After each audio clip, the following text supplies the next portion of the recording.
Cum ar fi să te muți de la bloc la casă? Dar, știți vorba aia, la bani de apartament.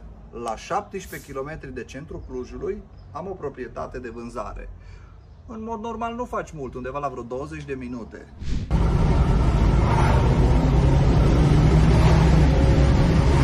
Avem așa, pom fructifer, bradul ăsta argintiu și ce-mi place mie foarte mult,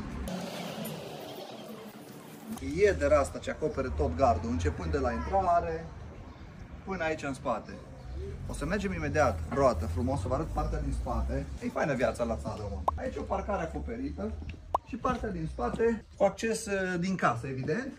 Zonă de barbecue. Am menționat că gazonul are sistem de irigare pe timer. Vă zic acum. Haideți să vă arăt un pic și partea din interior. Sistemul de încălzire este două feluri. Șemineu pe lemne, pentru sezonul rece e ideal.